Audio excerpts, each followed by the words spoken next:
दौंड शहरातील नामवंत व्यक्ती सावरकर स्मारक समितीचे पदाधिकारी विवेक गटणे यांनी काही पैशाच्या त्रासाला कंटाळून काही मानसिक त्रासातून 11 मे रोजी आत्महत्या केली होती।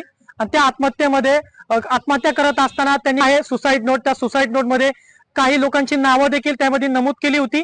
आणि त्या नमूद केल्यानंतर त्याच्यामधील एक आरोपीला अटक केलेली आहे आणि काही आरोपी देखील आता फरार आहे। आणि त्याच्यानंतर आत्महत्या केल्यानंतर 12 मे 2026 रोजी अद्वैत विवेक गटणे त्यांनी दौंड पोलीस ठाण्यामध्ये फिर्याद दाखल केली। आणि त्या फिर्यादीनंतर दौंड पोलिसांनी याबाबत गुन्हा दाखल केला। आणि गुन्हा दाखल केल्यानंतर पोलिसांनी जी तपासाची चक्र आहे ती फिरवली। आणि आता या सर्व घटनेमध्ये आरिफ शमशुद्दीन शेख राहणार कुंभार गल्ली या व्यक्तीला पुणे येथील येरवडा मधून त्याला ताब्यात घेण्यात आलेला आहे।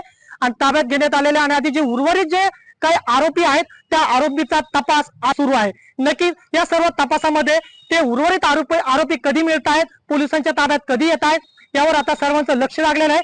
परंतु आरिफ शमशुद्दीन शेख या आरोपीला पोलिसांनी ताब्यात घेतल्यानंतर काही प्रमाणामध्ये दौंड शहरामध्ये आता समाधान व्यक्त केलं जात आहे। परंतु उर्वरित आरोपींना जर लवकरात लवकर अटक केली तर अजूनही समाधान व्यक्त केलं जाऊ शकतं।